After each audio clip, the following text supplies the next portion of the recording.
The mysterious girlfriend. I was 24, living alone in Fort Collins, Colorado, when I started dating Alyssa. We met through a friend at a coffee shop. She was sweet, quiet, and had a captivating, mysterious charm. Our early days were typical: movies, hikes, casual hangouts. But after a few months, things started feeling off. Alyssa was incredibly private about her past, hesitant to introduce me to anyone, claiming she'd lost touch with her family. I initially brushed it off, respecting her privacy, but her behavior soon became unsettling. I'd sometimes catch her staring at me with an intense, unreadable gaze when she thought I wasn't looking. It never felt right. She began showing up at my apartment unannounced, often late at night, just sitting in her car outside until I noticed her. When I asked why she didn't call, she'd shrug and say she liked surprises. But these surprises were becoming unnerving. One night around 3 a.m., I woke up restless. Getting a glass of water, I glanced out my front window.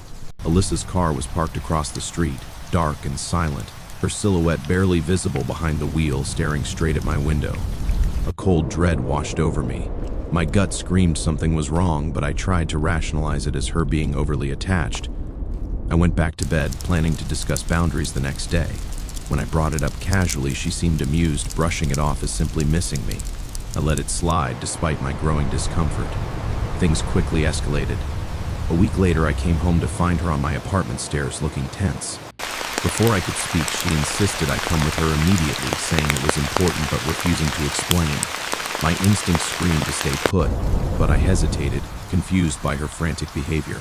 When I firmly refused to go without an explanation, her nervousness shifted to quiet anger. Without a word, she turned, got into her car, and sped off. Shaken, I locked my door, bewildered. After that bizarre encounter, I finally admitted I needed space. Before I could tell her, a strange text arrived 2 days later from an unknown number: "Stay away from Alyssa. She's not who you think she is." My heart pounded. I replied immediately, but got no response. Increasing anxiety kept me awake that night. Around 2 a.m., I heard footsteps approaching my door. My body froze as someone gently tried the doorknob. Realizing it was locked, they stepped away. I crept to the window and saw Alyssa slipping into a car a block down, where 2 other figures waited. Cold dread truly set in. The next morning, desperate for answers, I scoured Alyssa's social media. Everything seemed normal until a deeper search led me to an old news article from Nebraska, 2 years prior. Alyssa wasn't her real name, it was Leah. The article detailed a kidnapping ring targeting young adults in the Omaha area, using young women as bait. Leah's picture was there, despite different hair. She'd been arrested but released due to insufficient evidence. The gang had relocated, and Leah, now Alyssa, had made her way to Colorado. My blood ran cold. I immediately called Fort Collins police, reporting everything. You don't belong here. They took a report, advised caution, and told me to avoid contact. Leave. For days, I barely slept, constantly watching my window. I didn't see Alyssa or her car again, and my anxiety slowly eased. Just as I thought it was over, another message arrived from a different, unknown number. "You shouldn't have told the police." Big mistake. My stomach churned. That night, I packed a bag and drove to a friend's in Loveland, unable to stay in my apartment. Even there, I felt unsafe. Headlights sweeping past the window made me freeze, convinced they'd found me. I never heard from Alyssa directly again.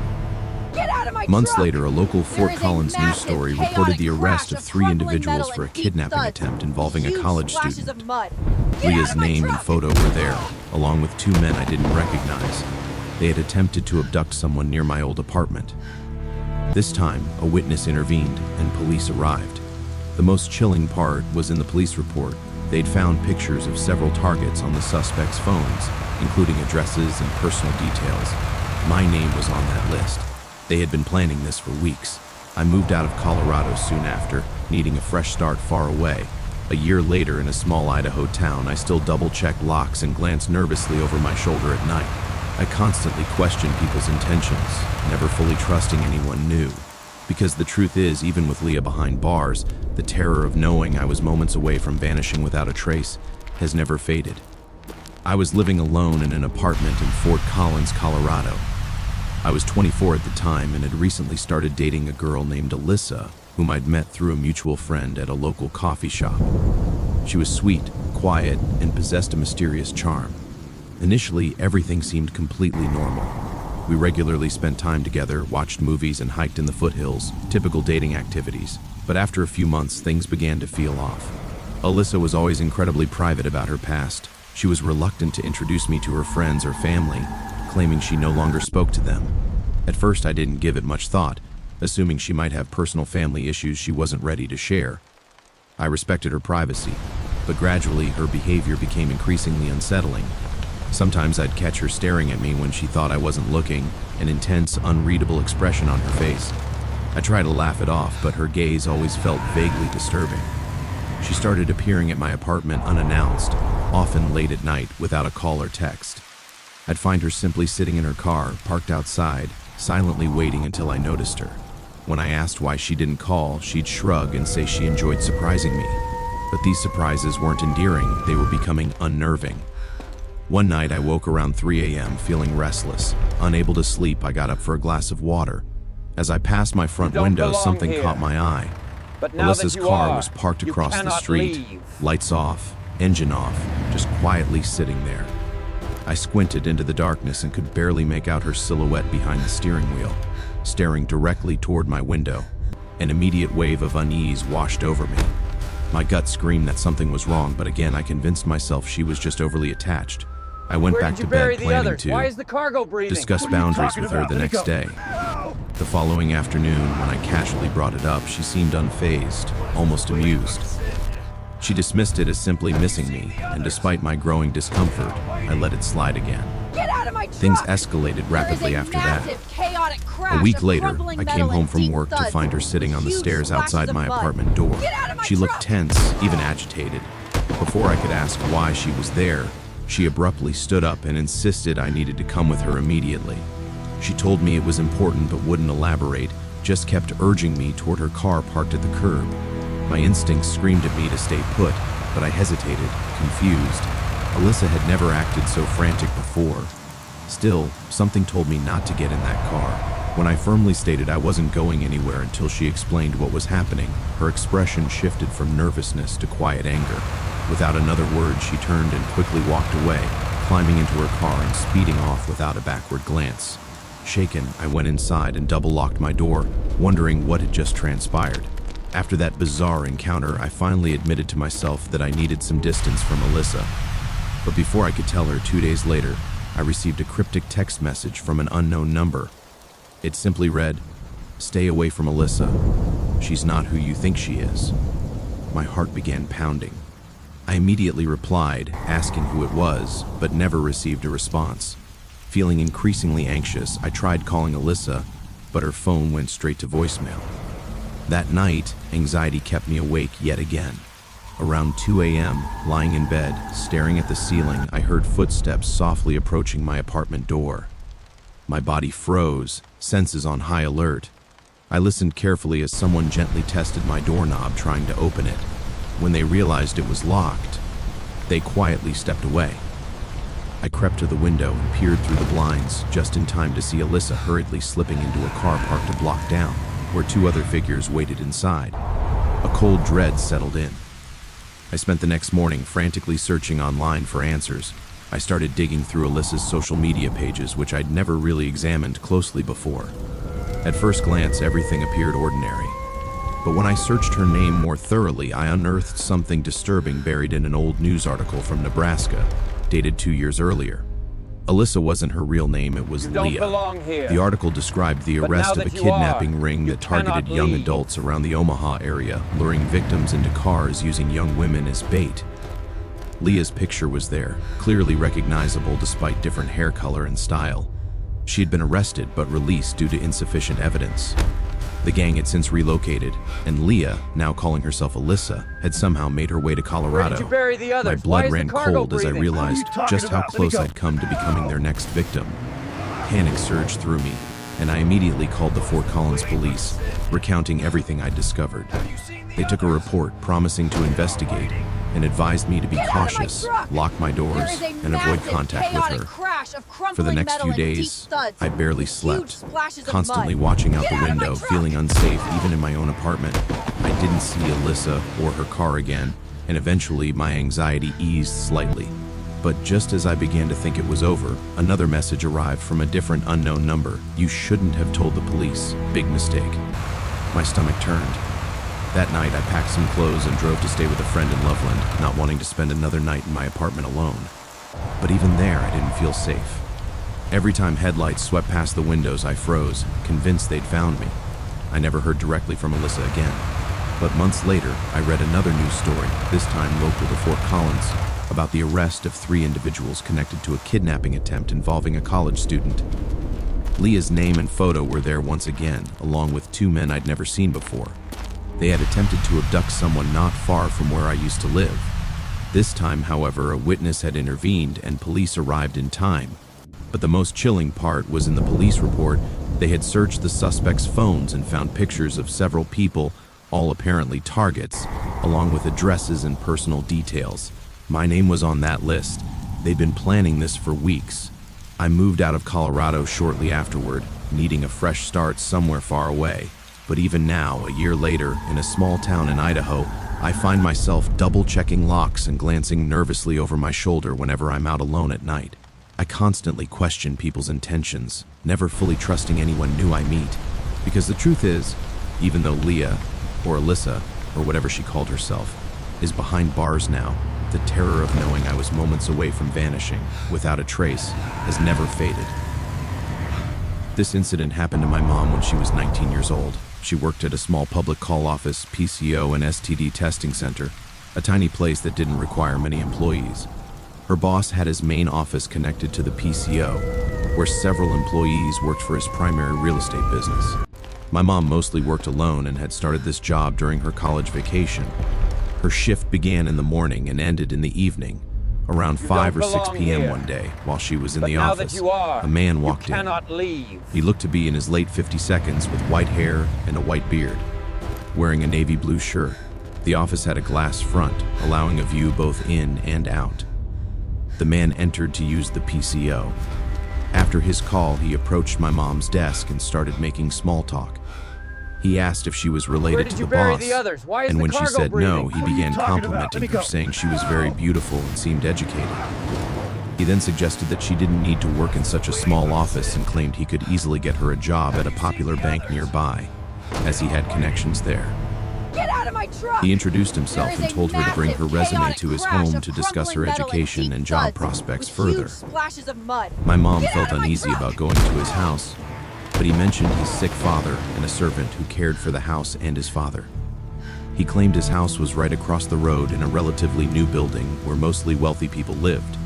Trusting him, she agreed to meet him after her shift ended. Before leaving, he gave her his telephone number and advised her not to tell anyone at the office about their conversation. This seemed reasonable to my mom, as she didn't want her boss to think she was planning to leave. That evening, after her shift, my mom crossed the road and entered the building compound to meet the man. She saw him standing next to a middle-aged woman with 2 kids in school uniforms, likely just back from school. At first, she wasn't sure if it was the same man because his hair and beard were now dyed black, and he was wearing a t-shirt. But then he waved at my mom when he noticed her. The man introduced my mom to the woman, and their interaction seemed very friendly, making my mom think the woman was his wife and the kids were his. They walked inside the building, and the man asked my mom to follow them. They all got into the elevator together, and while the man pressed the button for his floor, my mom didn't notice which button the woman pressed. When the elevator stopped on the 5th or 4th floor, the woman and the kids got out.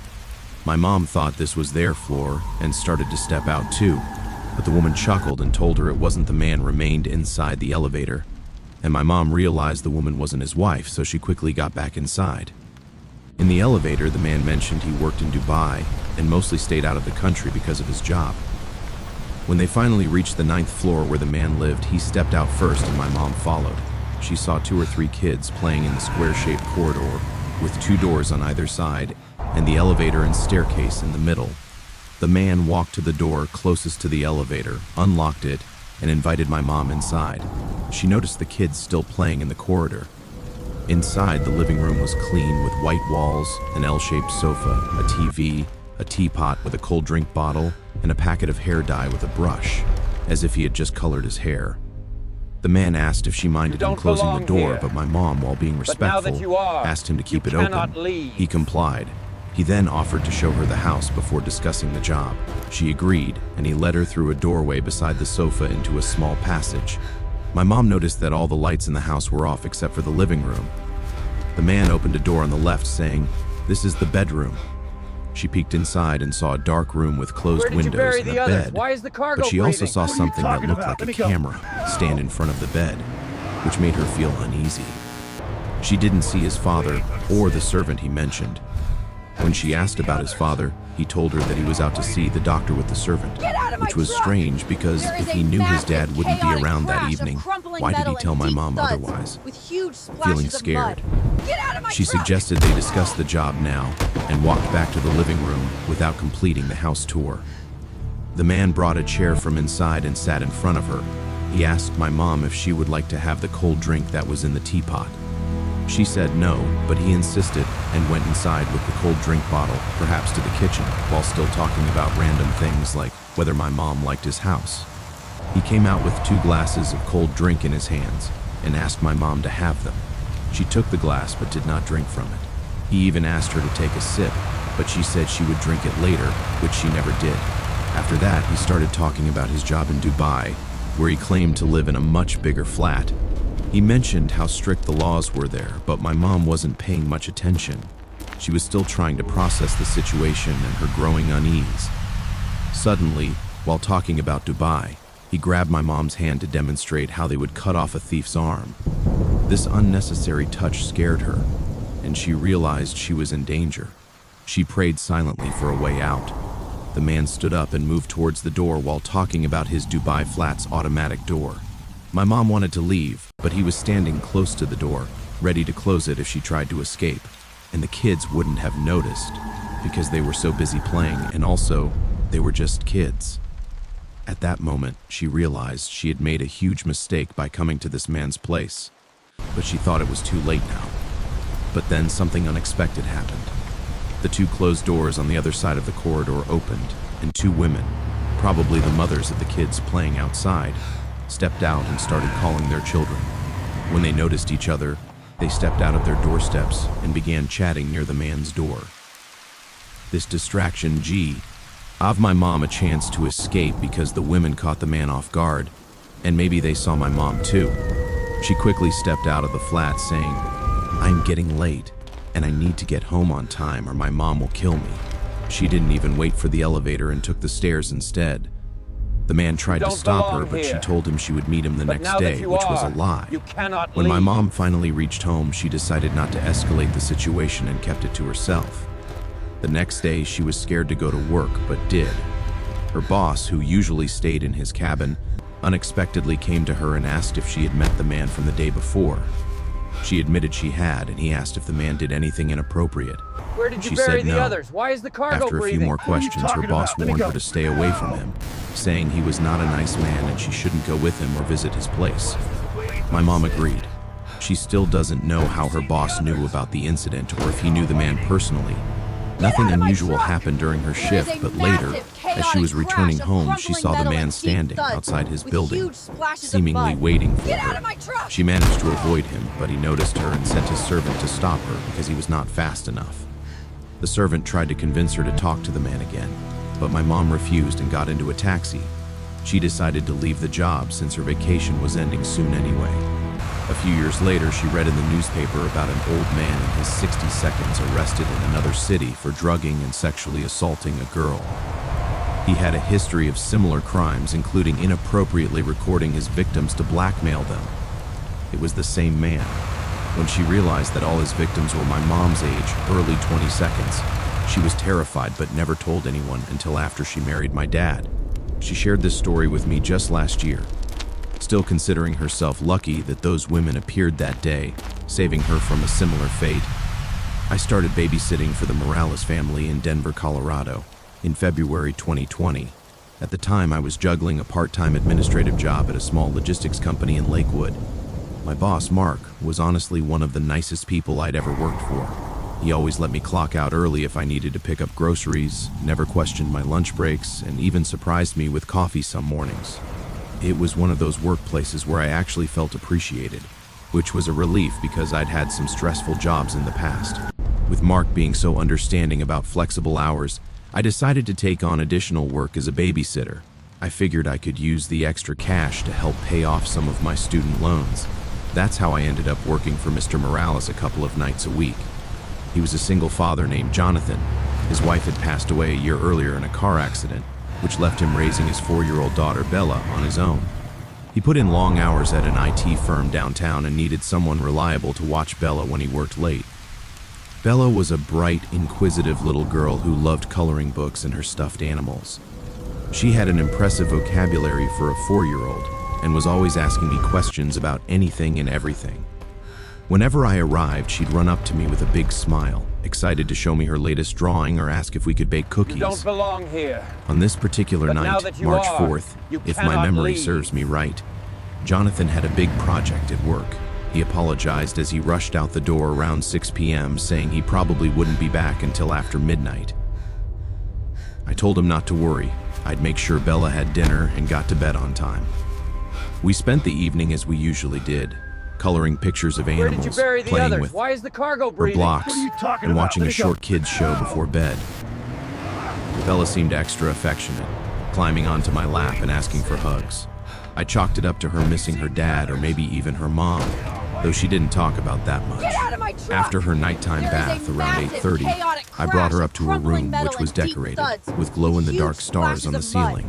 Get out of my Bella truck! kept yawning, so I tucked her in, read her a quick story, and told her goodnight. Half an hour later, I was settled in the living room, flipping through channels on the TV, when Bella called out from upstairs. I heard her little voice echo down the hall, so I set the remote aside and went to check on her. She was standing by the window, pointing at the glass. "Bella, what's wrong?" I asked gently. She looked up at me, her expression anxious. "There was a man outside," she said in a trembling voice. "He was staring at me through the window." I tried to reassure her. "Honey, there's no one there," I said, taking a quick peek outside. The backyard was dimly lit by a single motion-activated light, and I didn't see a soul. We were in a pretty quiet neighborhood, mostly middle-class families with well-kept lawns, not the sort of place where people loitered in backyards. Bella still looked terrified, though, so I walked her back to her bed and reminded her it was time to sleep. I promised to take a better look in a minute. She insisted I close the curtains all the way, and after I did, she finally lay back down. I went back downstairs, a little uneasy. Bella wasn't the type to invent scary stories for attention, but I figured maybe she saw a shadow or got spooked by a stray cat or something. To ease my nerves, I double-checked the front and back doors, making sure they were locked. Then I sat on the sofa with the TV volume low, trying not to worry. Less than 15 minutes later, I heard Bella crying upstairs. It wasn't the usual whimper or fuss you get from a child. It was a frightened, urgent cry.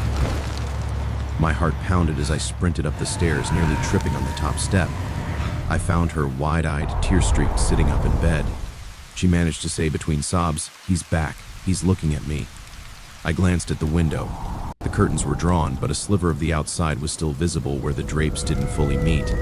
Everything looked dark and still. I tried to keep calm for Bella's sake, but my hands were already trembling. If she was this frightened, something had definitely scared her. I hugged her, whispered it was going to be okay, and laid her back down.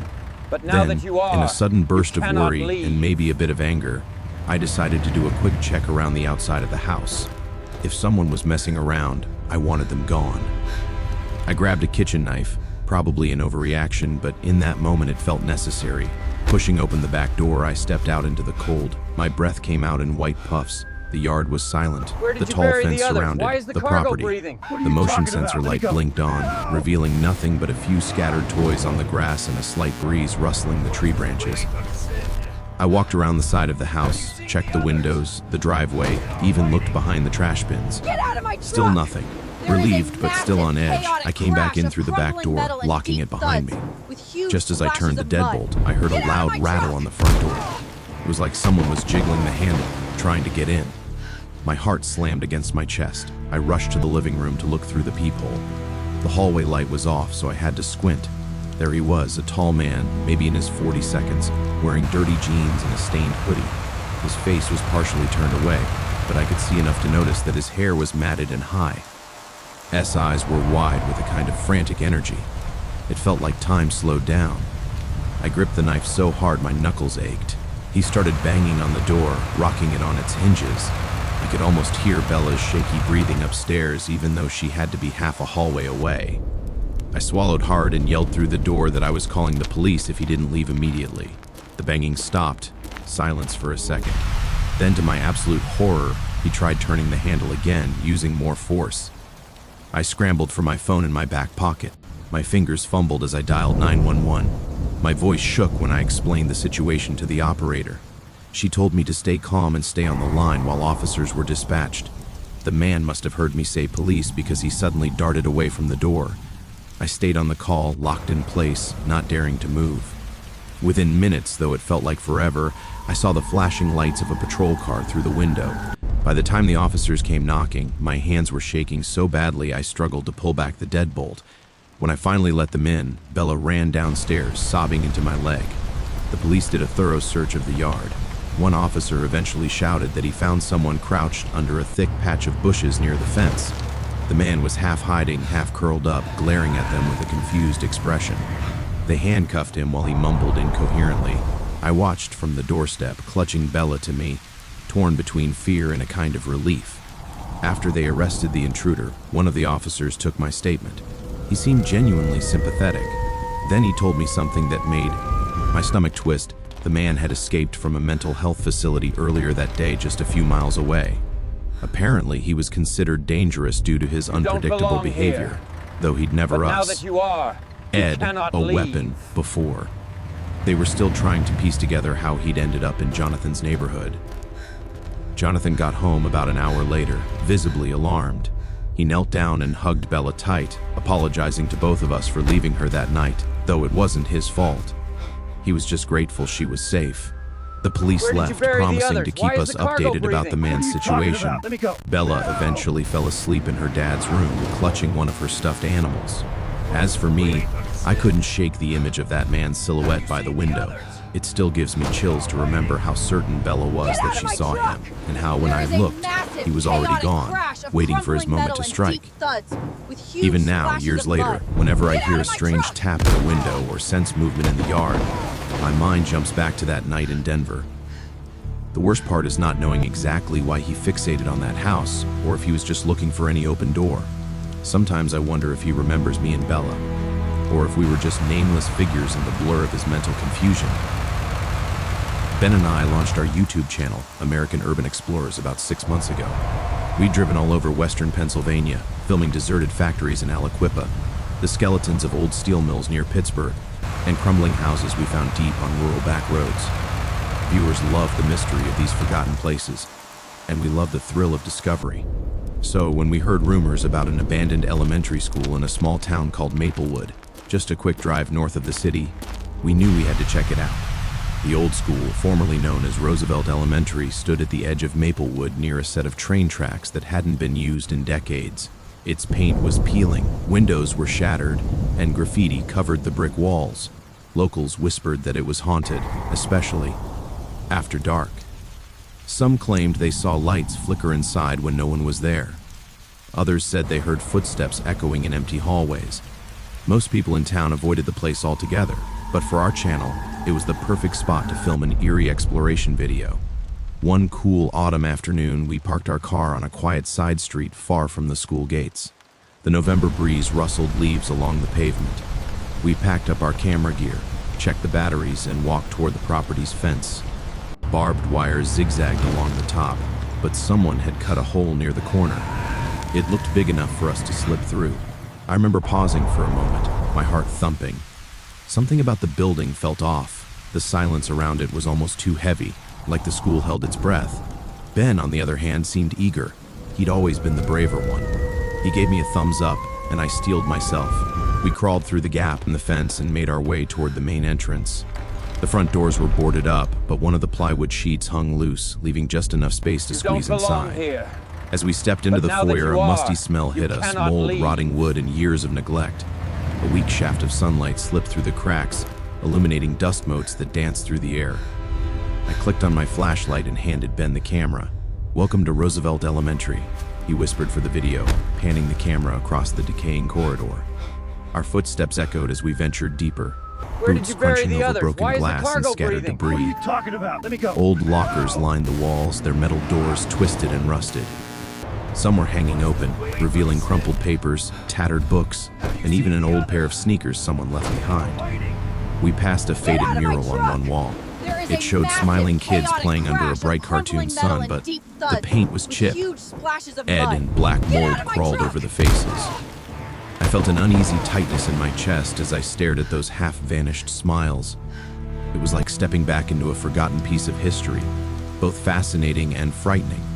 After exploring a few of the classrooms, we found the main office. The door was cracked, so we slipped inside. Broken computer monitors and tangled wires littered the floor. A toppled file cabinet spilled papers across what remained of a dirty carpet. Digging through these, Ben found a roster from the late 1990s. It listed teachers' names, class schedules, and a handful of phone numbers. We snapped some photos and kept filming. Our subscribers loved seeing old documents and personal touches, things that made these abandoned places feel real. Then came a noise, a dull thud from somewhere down the hallway. I froze, my heart hammering in my chest. Ben swung the camera in the direction of the sound, but we saw nothing, just darkness. An uneasy chill skittered up my spine. Maybe it was a loose door slamming in the wind, I thought, but the air was still, no breeze, not even a draft. "We should check it out," Ben said, mustering his usual courage. Slowly, we crept back into the hallway. The overhead lights, long dead, left everything in shadow. Our flashlight beams flickered against peeling wallpaper. Each step on the old linoleum sent up a hollow echo. Then, from around a corner, I heard another noise, this time like a scraping against the floor. My stomach twisted. We turned the corner, and there it was, a faint glow coming from a classroom near the end of the hall. Ben glanced at me, eyebrows raised. We edged toward the doorway, the camera still rolling. That's when we saw someone inside. A man stood there, illuminated by the light of a small flashlight or maybe a lantern. His back was to us, shoulders hunched. He wore a dirty jacket and torn jeans and his hair was matted. At first I wondered if he was homeless, using the school for shelter, but something about his posture felt wrong, almost too still. Ben took a step forward, quietly clearing his throat to let the stranger know we were there. The man now that turned you are, around, his eyes you were cannot wide, leave. unfocused, like he was seeing something we couldn't. For a second, no one spoke. Then the man's face twisted into a grin that made every hair on the back of my neck stand up. He started moving toward us, slow but deliberate. Ben backed away, camera shaking in his hands. I wanted to call out, but fear clogged Where my did you throat. bury the others? Why The is the man cargo kept breathing? coming. What are you We talking turned and about? Let me bolted go. down the corridor, our flashlights bouncing wildly against the walls. Behind us, I could hear him running, his footsteps slapping the linoleum in steady pursuit. We reached the foyer and scrambled out the opening in the boarded Get door, out of my truck! tripping over each other in There our is a haste. massive, chaotic Outside, crash the of evening light crumbling was metal and fading, deep and the thuds air felt with colder huge than splashes before. of mud. We Get out of my sprinted truck! toward the fence, hearts pounding, adrenaline surging. When we got to the hole, Ben slid through first, and I followed, cutting my arm on the jagged edge of the wire. Pain shot through me, but I didn't stop. As soon as we were on the other side, we kept running until we reached the car. We jumped in, locked the doors, and started the engine. My hands were shaking so badly I could barely grip the steering wheel. Ben looked back at the school, but I refused to turn around. I just wanted to be as far away from that place and that man as possible. For days after, neither of us could sleep well. Our video footage showed only glimpses of the man's shape in the frantic blur as we ran. We debated whether to upload it at all. In the end, we decided to share a shorter edit, leaving out the most terrifying moments. We titled it Abandoned School Nightmare in Pennsylvania, and it became one of our channel's most watched videos. Local authorities eventually boarded up the school more securely, warning people to stay out. A few months later, the town decided to demolish the building.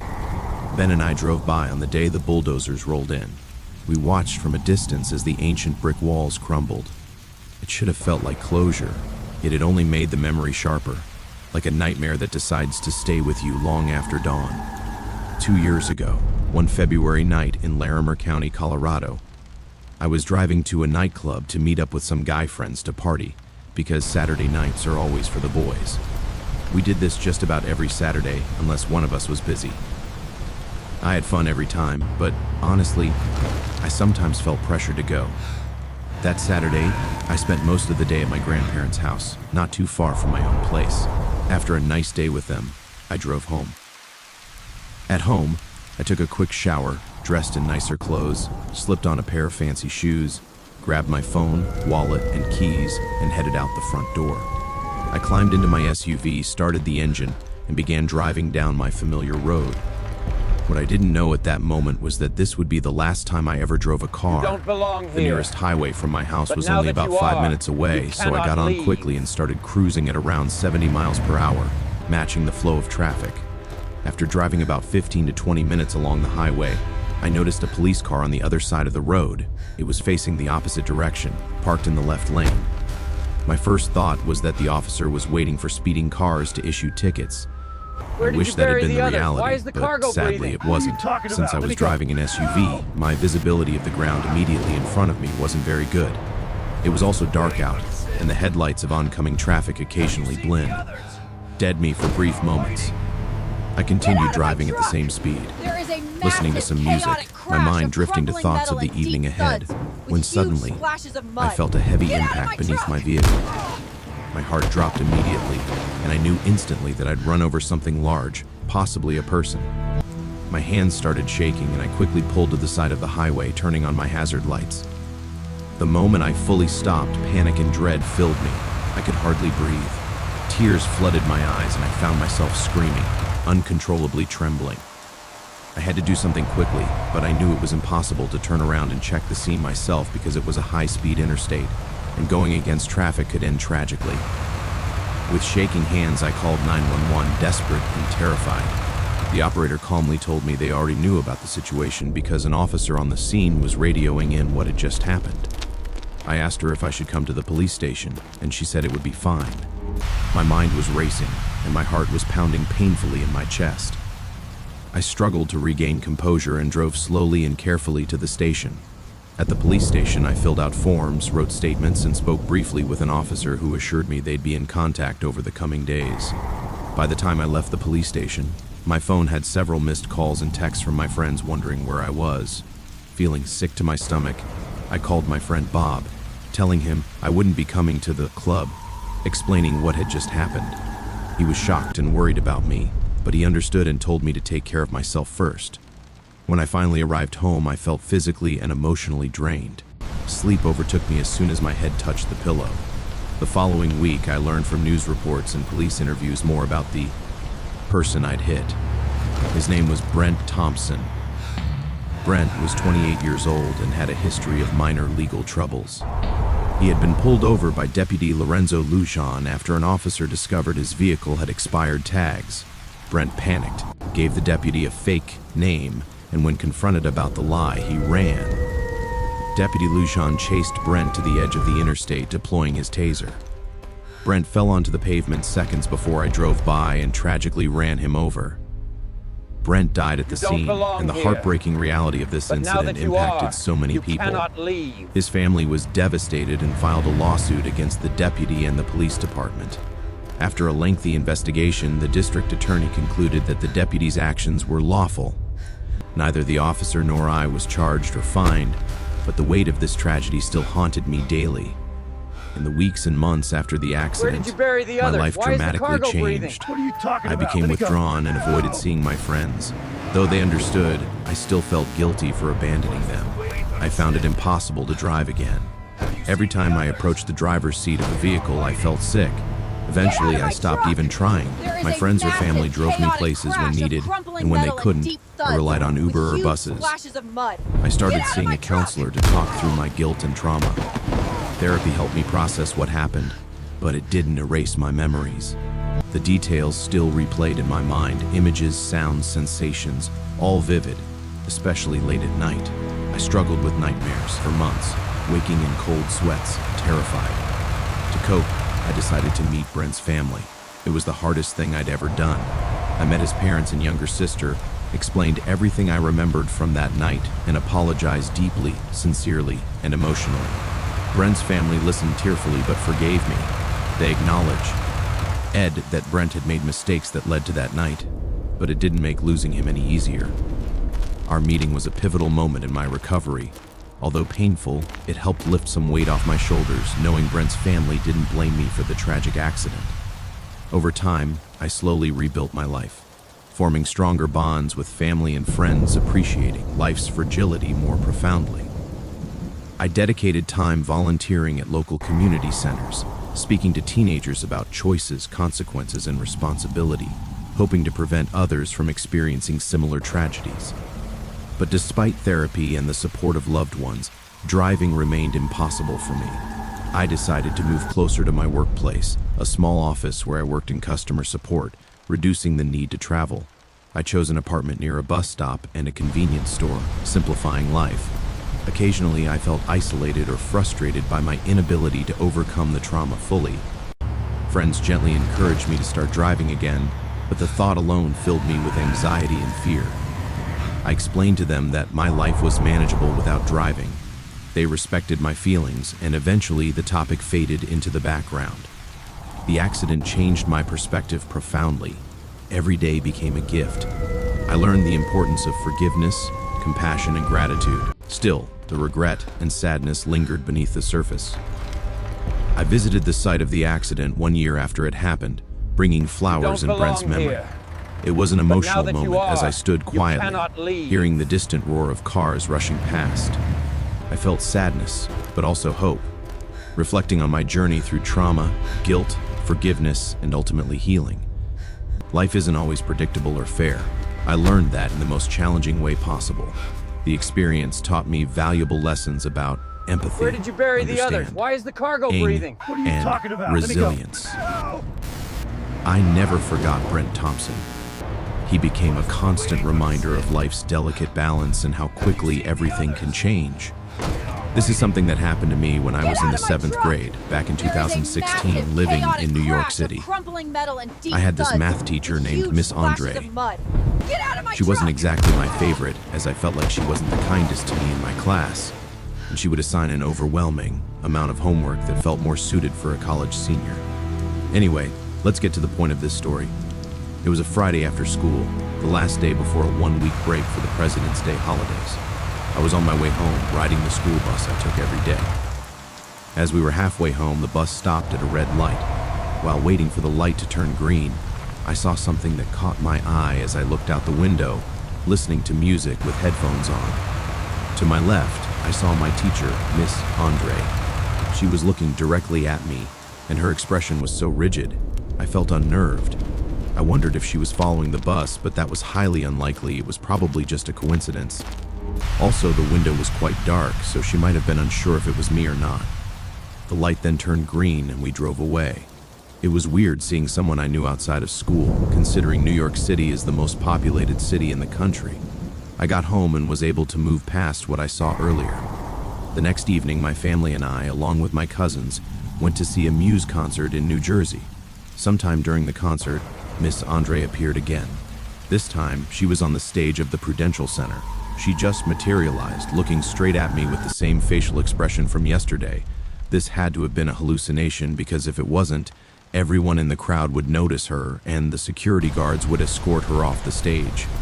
I felt less uneasy now that I was coming to terms with this not being real.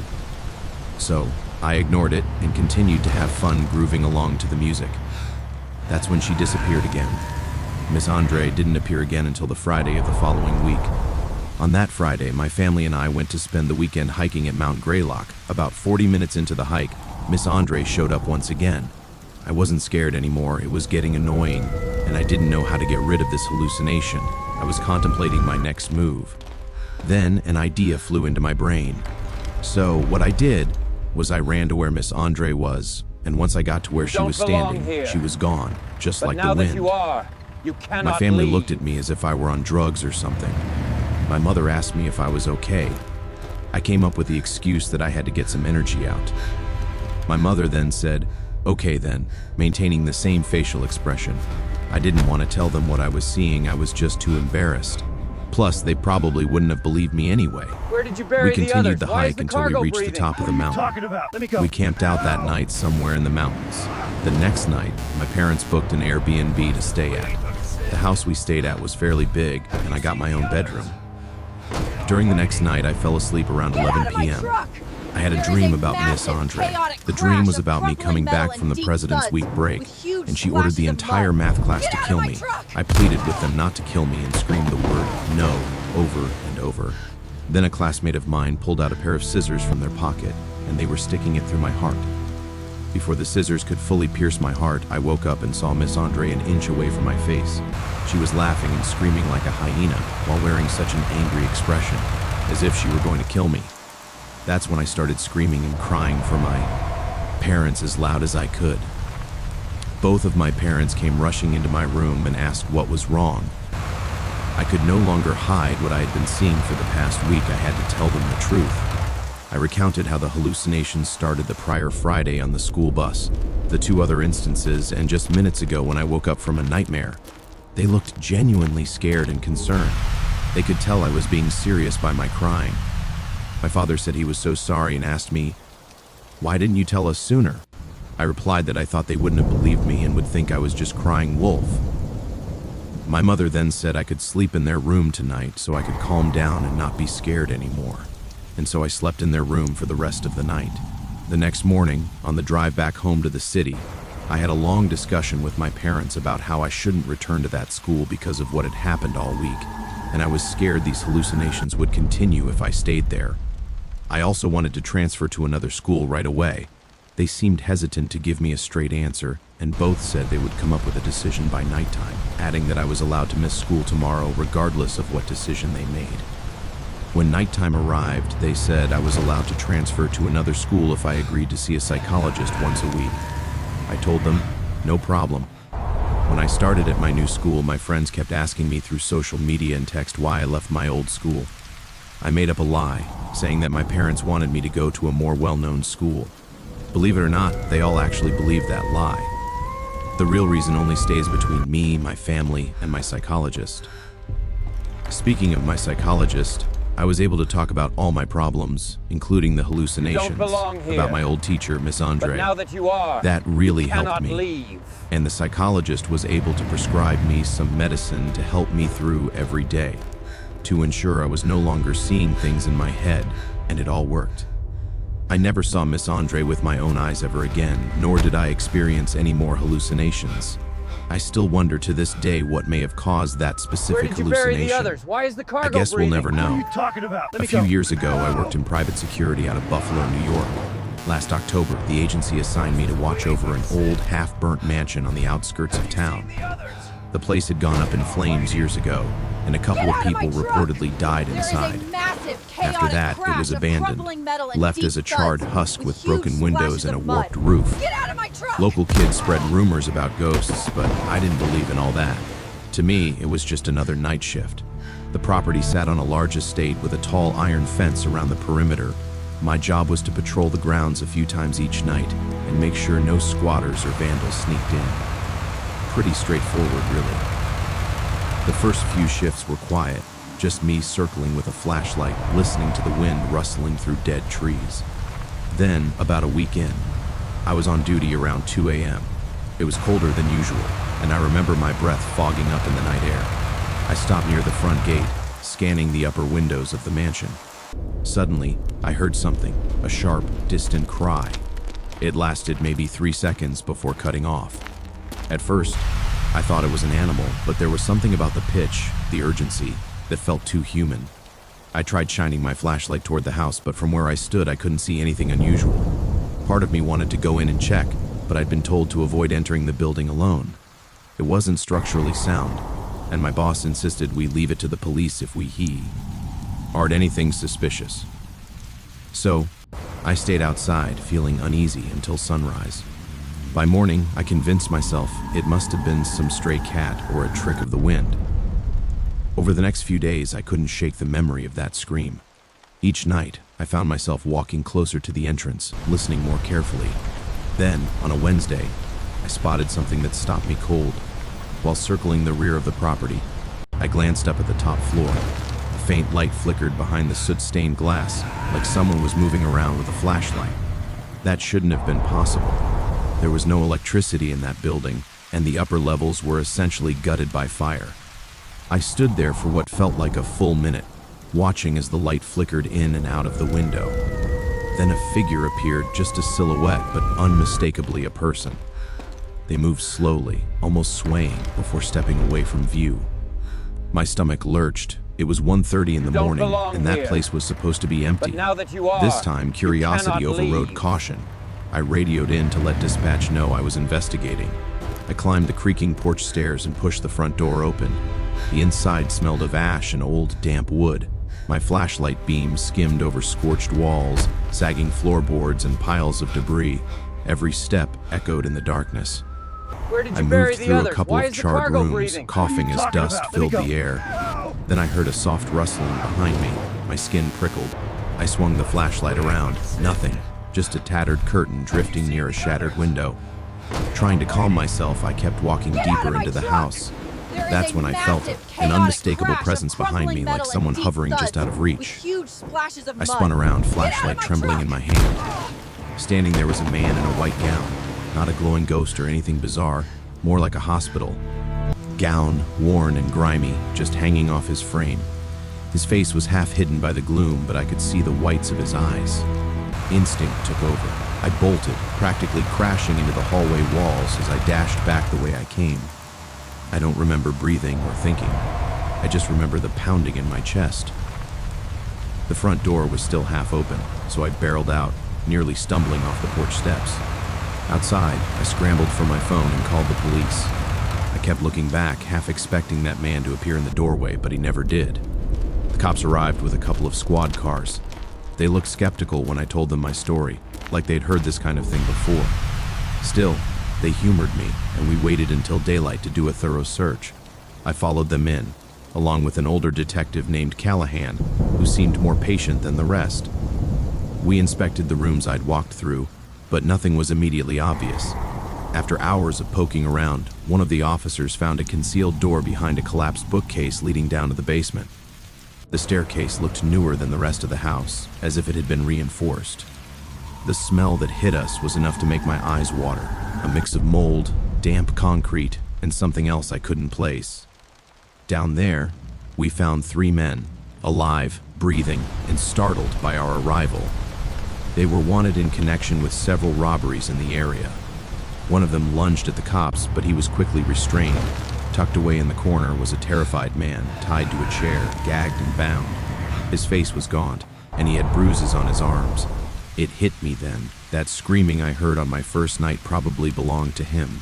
He'd been stuck in this basement pleading for help while I stood just yards away outside. The police arrested the 3 men on the spot and freed the hostage. As they escorted the criminals upstairs, I noticed that none of them wore a white gown. They all had jeans and sweatshirts. I asked the detective if Don't maybe they belong had an here. accomplice who got away. But now that He you couldn't are, say for sure. you cannot leave. One of the suspects admitted they were using the abandoned house as a hideout, but he wouldn't talk about anyone wearing white. I still think about that moment when I turned and saw the figure. Was it the hostage in a makeshift outfit? Did I mistake something in the dark? Or was there someone else lurking? Someone who didn't want to be found? I'm not Where sure did you I'll ever bury have the a others? concrete Why is the answer. cargo breathing? But whenever I drive by the Let me go. place, there's yellow tape around it now. I remember those eyes watching me in the darkness, and I wonder if the true story of what happened in that house goes way deeper than we'll ever know. This happened to me when I was 18 years Get out of old. my truck! I was on a trip with There my is parents and a friend of mine whom we'll massive, call chaotic Anna. crash of crumbling This metal story and takes deep place in thuds Sweden when with we were huge on a road splashes trip. of mud. Anna, Get out my of my parents and I truck! were planning a domestic trip involving an 8-hour drive from home. The plan was to visit a theme park and stay at a campsite, but we hadn't booked anything. The day came, and we arrived at the city where the theme park was. We were going to visit it the next day, so we needed to sleep in our tents, which we brought in our car. My dad looked up a nearby campsite online and found one that seemed close. He called the camp's phone number, but unfortunately that day coincided with a big soccer tournament, so there was no space left for us since we should have booked in advance, and many people were there.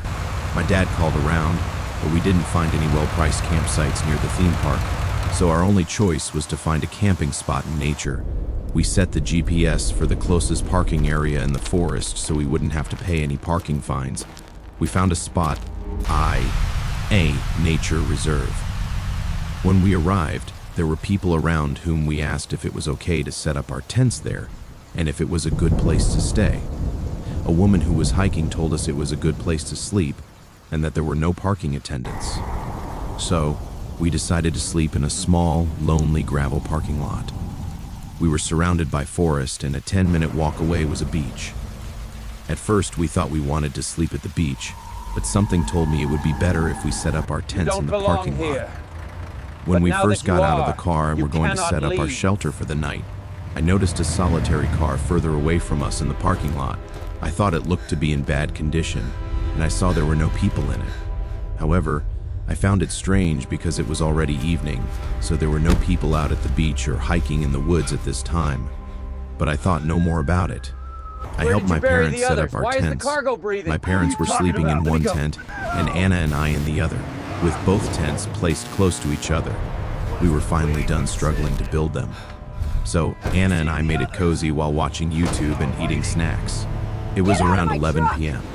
We planned to try to sleep at a decent time so we wouldn't be tired for the upcoming day. After a good time of eating snacks and laughing, we finally were going to sleep around 12 a.m. By this time, my parents were asleep in their own tent.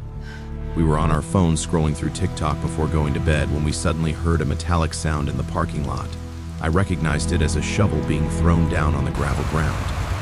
Anna and I got really scared and jumped. We asked ourselves what that sound was. We chose to stay silent and just listen for what would happen next, since neither of us dared to peek out of the tent window. It was coming from the same direction on as the abandoned car was parked. We heard what I was thinking was a shovel being thrown into the trunk of the car, and then the person throwing it slammed the trunk shut. While sitting in silence, we heard the car speed off fast, as if trying to get away quickly. Anna and I were both scared and confused. I texted a friend from a nearby city about where we were staying, and he told me that the beach we were close to was a dangerous place, and that many organized criminals had been doing illegal things there. We had not known any of this before. When my friend told me that, I felt a cold dread and got really creeped out. There was about 10 minutes of silence after the car sped off.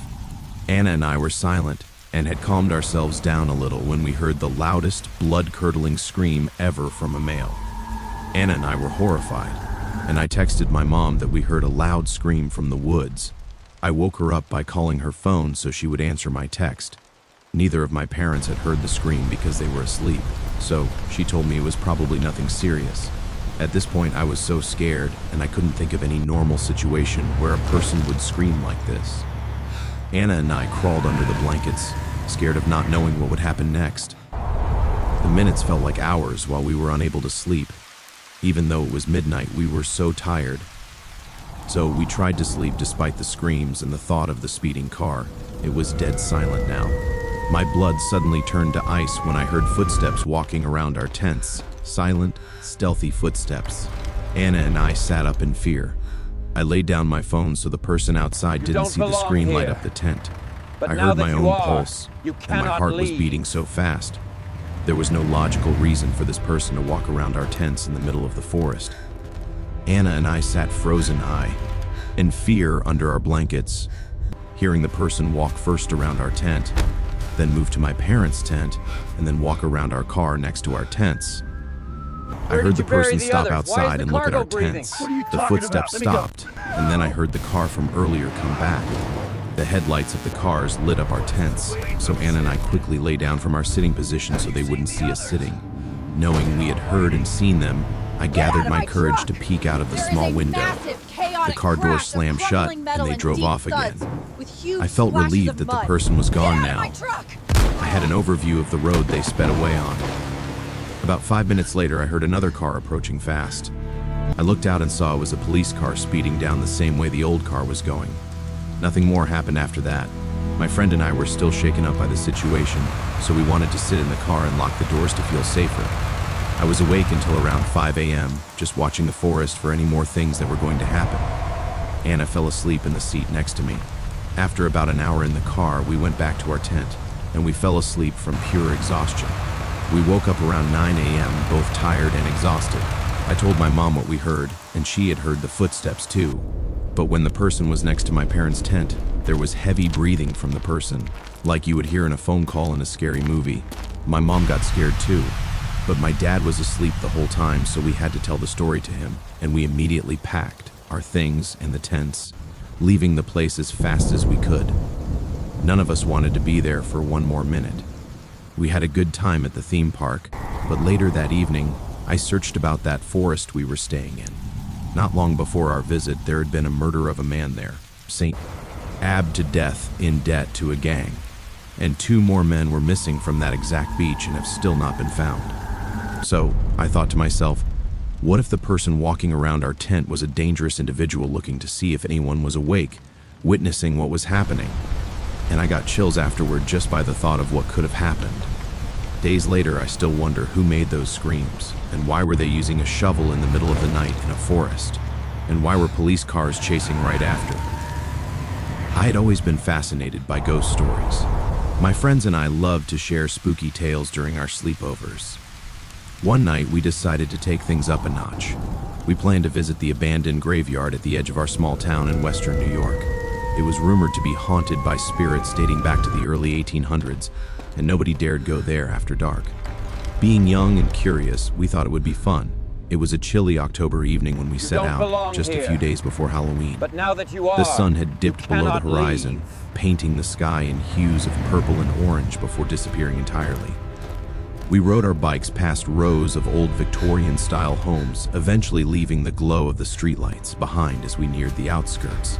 A wooden sign, half hidden by overgrown weeds, marked the entrance to the property, Oakwood Cemetery, established in 1812. Why is the cargo breathing? The sign was so faded that the letters were barely legible. The cool night air brushed against our cheeks as we parked our bikes near a gnarled oak tree. My friend Becca checked her phone's flashlight while Jake tried to steady his shaky hands. I could feel my excitement and fear mingling in the pit of my stomach. The graveyard gate was wrought iron, its intricate patterns rusted and bent in places. It creaked loudly when Jake pushed it open, echoing in the stillness. We slipped in Sid, stepping onto a path lined with gravestones that leaned at odd angles. Some headstones bore names from centuries past, their inscriptions worn down by wind and rain. Others stood upright, surprisingly well preserved, with elegant carvings of angels or ivy. Above, the moon hung like a silver lantern, illuminating the scene just enough for us to see our surroundings in a ghostly glow. We followed the path deeper into the cemetery, passing weathered statues that seemed to watch us with lifeless eyes. A few yards ahead, an ancient maple towered over a cluster of graves. Its knotted branches stretched out like twisted arms, casting strange shadows that danced with every breeze. We tried cracking small jokes, hoping to break the tension, but the silence around us felt too heavy, almost like the earth was holding its breath. At the center of the cemetery stood a crumbling mausoleum. Its marble walls were cracked, and fallen leaves had gathered along the steps. A small plaque near the entrance read, "In Memoriam, the Whitaker family, 1839. Stories around town claimed that the Whitakers had perished in a tragic fire, and their spirits never found rest. We exchanged uneasy glances. This was the place that local legends said was the most haunted of all. Curiosity got the better of us. We approached the mausoleum with hesitant steps, Becca's flashlight guiding the way.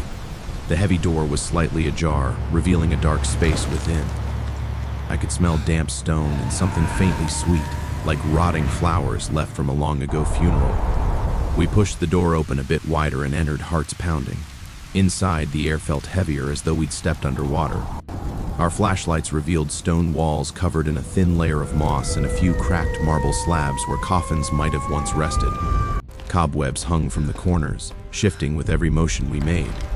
Then Jake froze, his beam of light fixed on something in the far corner. A figure stood there, motionless at first, dressed in a long, tattered white garment. My heart thundered so loudly I could hear my pulse. The figure had a hood or veil obscuring its face, making it impossible to see any features. We all stood still, too petrified to speak or even breathe loudly. Suddenly, the figure lifted its head.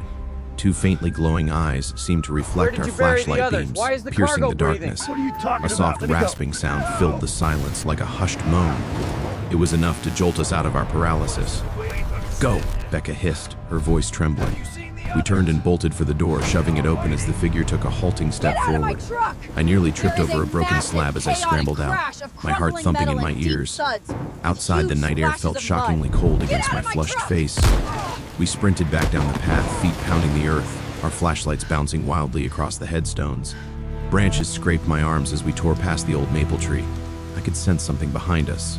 Whether it was our imaginations or the figure from the mausoleum, I couldn't be sure. The dark silhouettes of the graves blurred into a single ominous mass, and I found myself holding my breath, half expecting a ghostly hand to grab my shoulder. Finally, we saw the rusted gate looming ahead. We flung it open and dashed out onto the roadside, nearly collapsing in a heap beside our bikes. My lungs burned, and for a moment I couldn't find the words to speak. Jake's face was pale, and Becca's eyes were wide with terror. None of us dared to look back toward the graveyard. Slowly, we got on our bikes and pedaled as fast as we could, leaving Oakwood Cemetery behind. We didn't stop until we were back under the glow of streetlights in town, where the sounds of distant cars and the hum of electricity felt comfortingly normal. When we finally had the nerve to speak, we all asked the same question. What did we see back there? None of us had a real answer. We only knew that the stillness, the hooded figure, and those eerie eyes were unlike anything we'd experienced before.